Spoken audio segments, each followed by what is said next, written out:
Good morning. Sunday, January 5th, the solemnity of the Epiphany of the Lord. Because it's a solemnity, we end up with two sets of readings, one for the Vigil Mass, which I did not go to last night, and then one for the day of, two. Okay, first we start with Baruch 5:5. We're in the Vigil Mass. Arise, Jerusalem, and look to the east, and see your children gathered from the rising to the setting of the sun.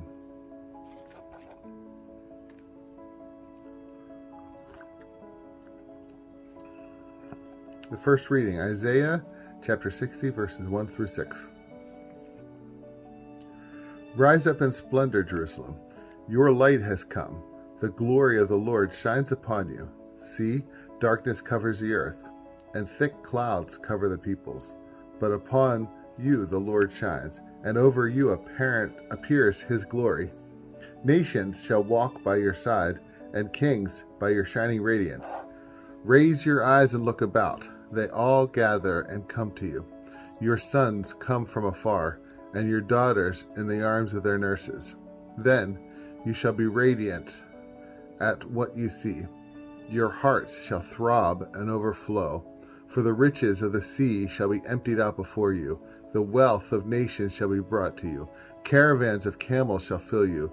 Dromedaries from Midian and Ephah, all from Sheba, shall come, bearing gold and frankincense, and proclaiming the praises of the Lord.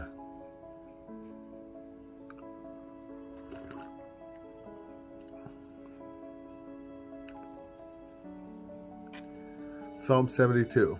Lord, every nation on earth will adore you. O God, with your judgment endow the king, and with your justice the king's son. He shall govern your people with justice, and your afflicted ones with judgment. Justice shall flower in his days, and profound peace till the moon be no more. May he rule from sea to sea, and from the river to the ends of the earth. The kings of Tarshish and the isles shall offer gifts, and the kings of Arabia and Sheba shall bring tribute. All kings shall pay him homage. All nations shall serve him. For he shall rescue the poor when he cries out, and the afflicted when he has no one to help him. He shall have pity for the lowly and the poor. The lives of the poor he shall save.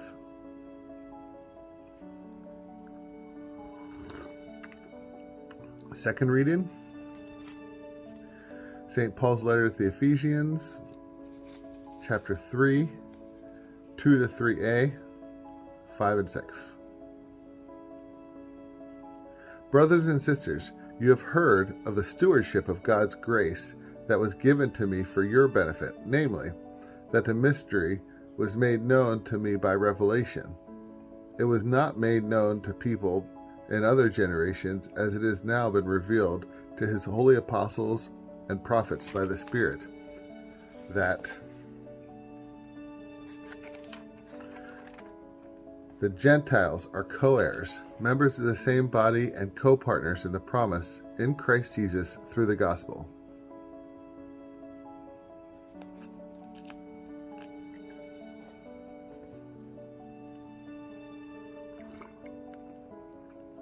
This stewardship is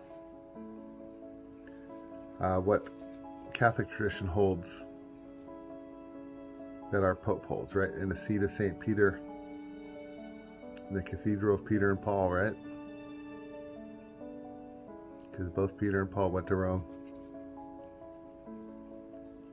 according to tradition. Matthew 2:2.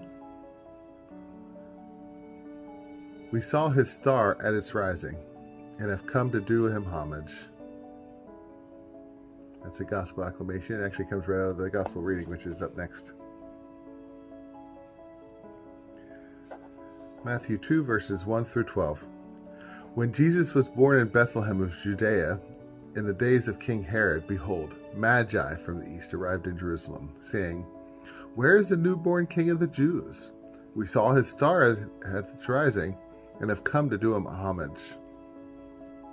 When King Herod heard this, he was greatly troubled, and all Jerusalem with him. Assembling all the chief priests and the scribes of the people, he inquired of them where the Christ was to be born. They said to him, In Bethlehem of Judea, for thus it has been written through the prophet, And you, Bethlehem, land of Judah, are by no means least among the rulers of Judah, since from you shall come a ruler who is to shepherd my people Israel. When Herod called the Magi secretly and ascertained from them the time of the star's appearance, he sent them to Bethlehem and said, Go and search diligently for the child. When you have found him, bring me word, that I too may go and do him homage. After their audience with the king, they set out, and behold, the star that they had seen at its rising preceded them, until it came and stopped over a place where the child was. They were overjoyed at seeing the star, and on entering the house they saw the child with Mary, his mother. They prostrated themselves and did him homage. Then they opened their treasures and offered them gifts of gold, frankincense, and myrrh. And having been warned in a dream not to return to Herod, they departed for their country by another way.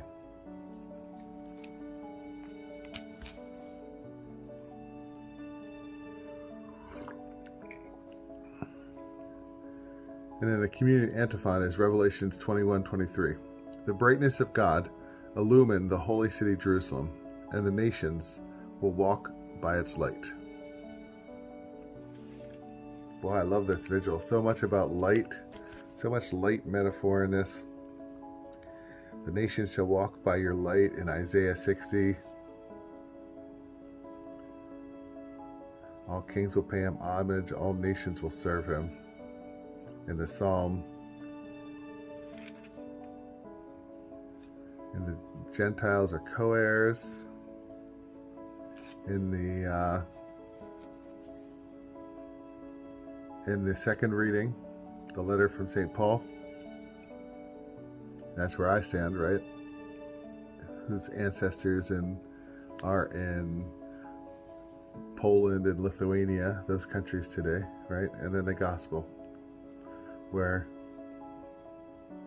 the new star was in the sky.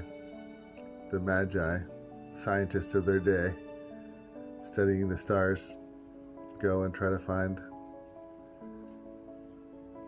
where the new king is born, assuming Herod, maybe, since Herod is the Maccabean king, or not Maccabean, what are they?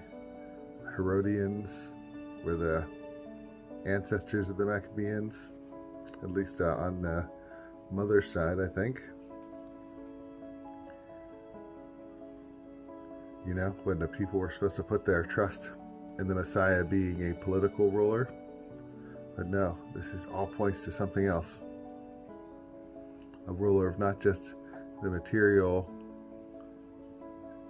realm as a king, but as king of the whole material universe and immaterial.